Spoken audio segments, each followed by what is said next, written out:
नमो नमः। संस्कृत निधि चैनल में आपका स्वागत है। आज हम एनसीईआरटी द्वारा निर्धारित कक्षा छठी की पुस्तक रुचिरा का पाठ 1 पढ़ेंगे, जो अकारांत पुल्लिंग के विषय में है। तो आइए शुरू करते हैं। इस पाठ में शब्द परिचय दिया गया है, शब्दों का परिचय दिया गया है। तो आइए एक एक करके उनको देखते हैं। पहला वाक्य है एषः कः। एषः का अर्थ होता है यह, और यह एतत् शब्द है, तो एतत् का एक वचन में बनता है एषः क। जो भी कोई पास की वस्तु होती है उसके लिए हम एषः शब्द का उपयोग करते हैं, और यह पुल्लिंग में होता है। और अकारांत कैसे है?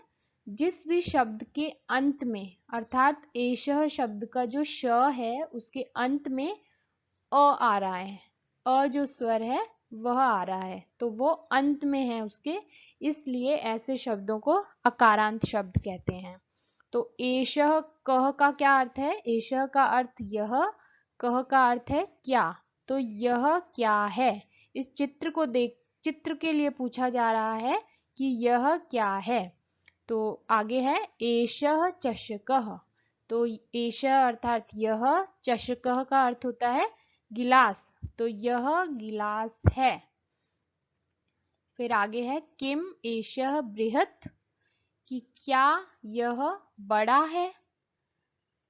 न एषः लघु, नहीं यह छोटा है। तो एषः जो शब्द होता है वो पास की वस्तुओं के लिए उपयोग लिया जाता है, पुल्लिंग वस्तुओं के लिए। फिर आता है सह कह। सह अर्थात वह, कह अर्थात कौन। तो कह का अर्थ क्या भी होता है और कौन भी होता है। तो वह कौन है, वह अर्थात वो हमसे दूर है। ये जो चित्र है ये हमसे दूर है, तो दूरवर्ती शब्दों के लिए हमें सह का उपयोग करना होता है, जो तत् का रूप है। तत् का एक वचन जो बनेगा वो सह बनेगा। तो आगे है सह शौचिकः। शौचिकः अर्थात दर्जी, जो कपड़े सिलता है। तो सह शौचिकः, वह दर्जी है। शौचिकः किम करोति, दर्जी क्या कर रहा है। किम सह खेलति, क्या वह खेल रहा है। न सह वस्त्रम सीव्यति, नहीं वह वस्त्र सिल रहा है। तो यहाँ हमें क्या बात का ध्यान रखना है कि जो हमारे पास है चीजें जिन्हें हम देख सकते हैं या कोई व्यक्ति, उसके लिए हम पुल्लिंग में एषः शब्द का प्रयोग करेंगे, और जो दूरवर्ती वस्तुएं या व्यक्ति है उसके लिए हम सह शब्द का प्रयोग करेंगे।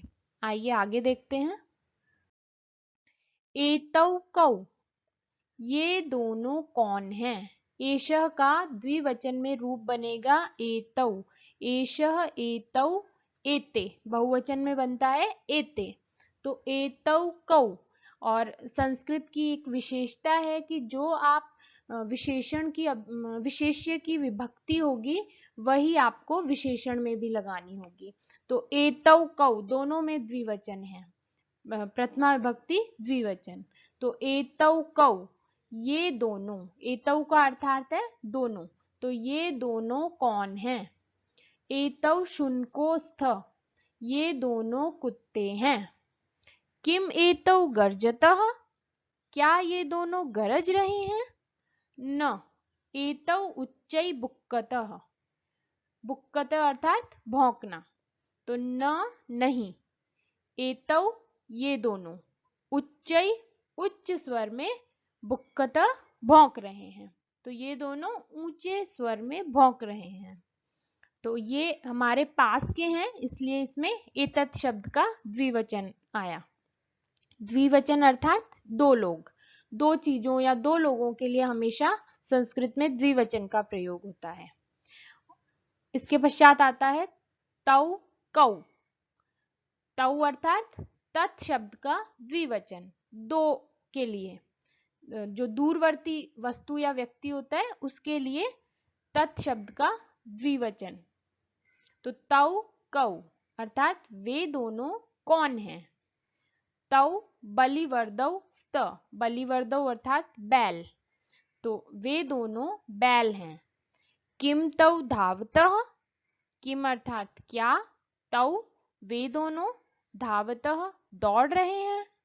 न तौ क्षेत्रम कर्षतः, नहीं वे दोनों खेत जोत रहे हैं। कर्षतः अर्थात जोतना, जोत रहे हैं, और क्षेत्रम अर्थात खेत। तो एतत् शब्द का द्विवचन एतौ होता है और तत् शब्द का द्विवचन तौ होता है। और जिस प्रकार जो विभक्ति हमारी विशेष्य में होगी वही कर्ता में होगी। आगे देखते हैं। एते के, ये सब क्या हैं।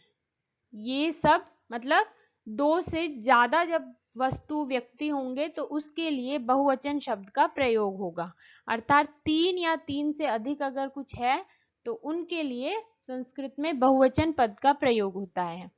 तो एते हमारा एतत् शब्द का रूप है, तो एषः एतौ एते, तो एते के, और जैसा हमारा सर्वनाम शब्द है वैसा, जैसा हमारा विशेष्य है वैसा ही विशेषण है, दोनों में एक ही विभक्ति है।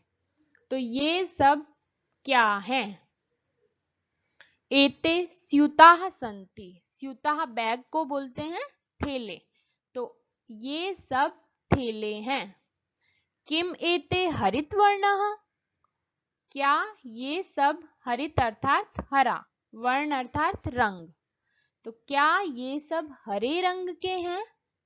नहीं एते नीलवर्णाः सन्ति, नहीं ये सब नीले रंग के हैं।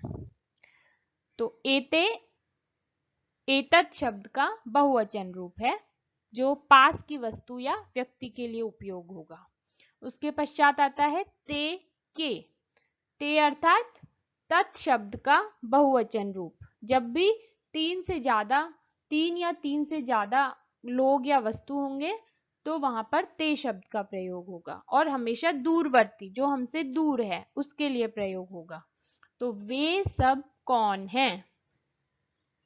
ते वृद्धाः सन्ति, वे सब बूढ़े हैं।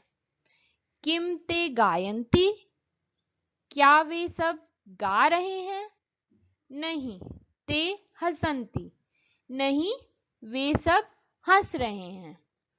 तो आज के पाठ में हमने एतत् और तत् शब्द का प्रथम पुरुष पढ़ा, एक वचन, द्विवचन और बहुवचन में।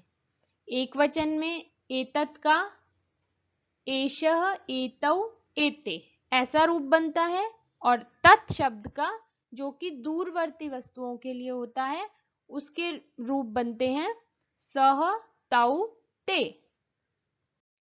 आइए अब जो पाठ में जो कुछ शब्द दिए गए हैं उनके अर्थों को देख लेते हैं। वैसे तो हमने पीछे पाठ में सबको देख लिया, फिर भी एक बार रिवीजन कर लेते हैं।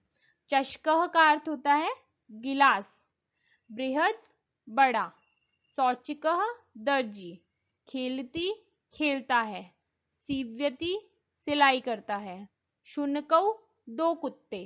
अब यहाँ पर शुनकः का शुनकौ रूप बनेगा, तो दो कुत्ते। गर्जतः गरजते हैं, उच्चै जोर से। एतौ ये दोनों, बुक्कतः भौंकते हैं, बलिवर्दौ दो बैल, धावतः दौड़ते हैं, कर्षतः जोतते हैं, जोत रहे हैं, वृद्धाः बूढ़े, गायन्ति गाते हैं या गान करते हैं, कोई भी गाना गाना, तो गायन्ति अर्थात गाते हैं, हसन्ति हंसते हैं, स्यूताः थैले, हरितवर्णा हरे रंग के, नीलवर्णा नील रंग के। तो ये हमारा पाठ 1 का हिंदी अनुवाद था। वैसे तो आपको समझ आ गया होगा, अगर फिर भी आपको इसमें कोई परेशानी है तो आप मुझे कमेंट करके बता सकते हैं, मैं जरूर आपके प्रश्नों का उत्तर दूंगी। और अगले वीडियो के अगले भाग में हम इसके अभ्यास कार्य को करेंगे, प्रश्नोत्तर सहित पूरा पाठ खत्म करेंगे। धन्यवाद।